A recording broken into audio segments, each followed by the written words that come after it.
this is an iHeart podcast. Guaranteed human.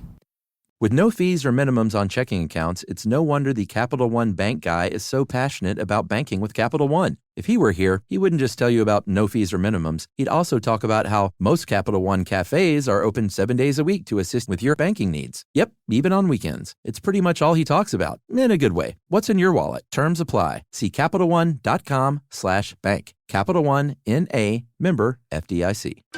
You see it instantly. It's Coldwater Creek, the mark of exceptional workmanship and signature touches inspired by a Mountain West heritage. Distinctive styles created from quality fabrics, silhouettes perfected with just the right drape, feel-good fits offering ease of movement, and thoughtful details to elevate your look. Coldwater Creek's authenticity is embodied in every piece, embracing its confident spirit that carries through to today. Discover Coldwater Creek clothing, designed to fit your life the way you want. For a wardrobe you can count on season after season, visit coldwatercreek.com. Shop the new spring collection at 20% off $75 or more with code IHEART20. Brought to you by the reinvented 2012 Camry. It's ready. Are you? Welcome to Stuff You Should Know from HowStuffWorks.com. Brought to you by Consumer Guide Automotive. We make car buying easier.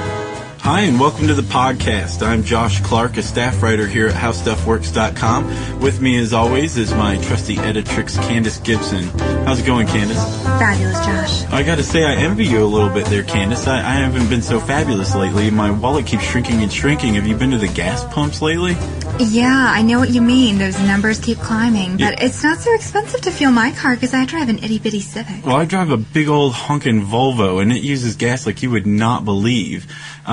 Think about this, though. I mean, what if you could put something else besides gas in your car to power it? You know, like sand or air or something.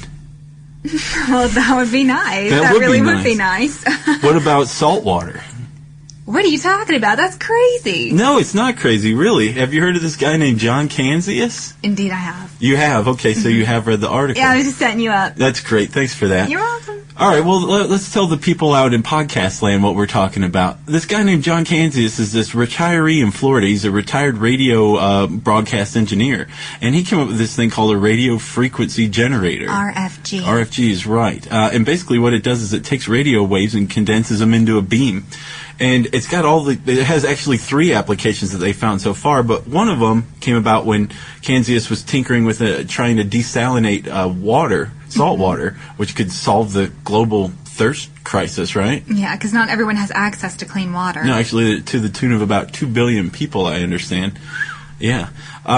So he was trying to desalinate water using his RFG, and he had the little box trained on a test tube of salt water, and he noticed that it sparked, which is fairly unusual for water. Water doesn't burn. On the contrary, water actually puts out fire. Exactly. So Canzius has a little bit of this mad scientist bent to him. You know, he's a very curious fella, and he lights a paper towel and turns the RFG facing the test tube again, and he touches the paper towel to the water, and rather than the paper towel being put out by the water, the paper towel got bigger. Exactly. It caught the water on fire.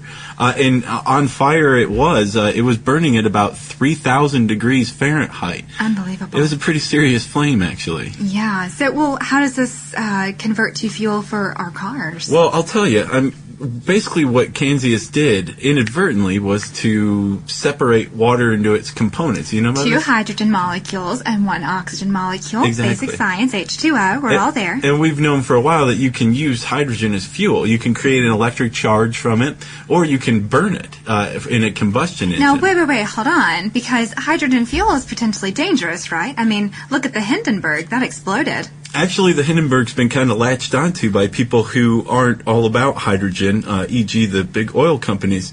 That's kind of a fallacy, actually. The Hindenburg explosion, it was a blimp held aloft by hydrogen. Mm-hmm. A static spark caught the hydrogen on fire, and 37 people ended up dying. Yeah. The problem is 35 of those people died by jumping to their deaths.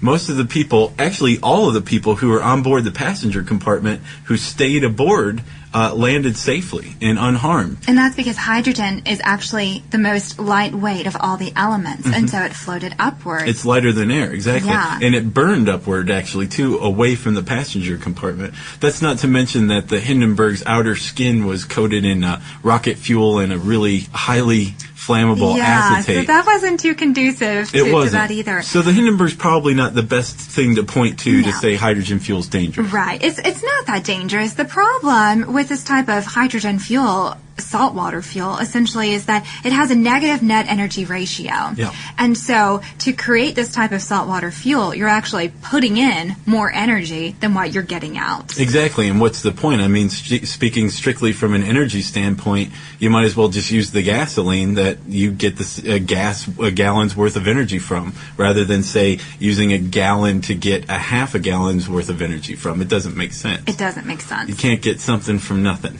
Indeed. And Kanzias isn't the only person to run into this stumbling block. Hydrogen could be a really legitimate fuel. I mean, it packs a real punch. And its emissions are nothing but water vapor, essentially. Yeah, so it's probably the cleanest burning fuel. I mean, the only other thing that's cleaner is electricity. And if you follow electricity back to its origin, 50% of electricity is created by burning coal. Yeah. So really, hydrogen would be cleaner. But there's that negative net energy ratio. It keeps popping up. When are we going to figure this out? I don't know, but I've written a couple articles on it so far. One is could saltwater fuel cars? And the other is hydrogen fuel dangerous? And they're both pretty interesting. You can read them both on HowStuffWorks.com. It'll take you no gas to get there. For more on this and thousands of other topics, visit HowStuffWorks.com. Let us know what you think. Send an email to podcast@HowStuffWorks.com. Brought to you by the reinvented 2012 Camry. It's ready. Are you? You see it instantly. It's Coldwater Creek, the mark of exceptional workmanship and signature touches inspired by a Mountain West heritage. Distinctive styles created from quality fabrics, silhouettes perfected with just the right drape, feel-good fits offering ease of movement, and thoughtful details to elevate your look. Coldwater Creek's authenticity is embodied in every piece, embracing its confident spirit that carries through to today. Discover Coldwater Creek clothing, designed to fit your life the way you want. For a wardrobe you can count on season after season, visit coldwatercreek.com. Shop the new spring collection at 20% off $75 or more with code IHEART20. Live CBS Sunday. Hollywood's biggest party is now bigger than ever. Perfect. No notes.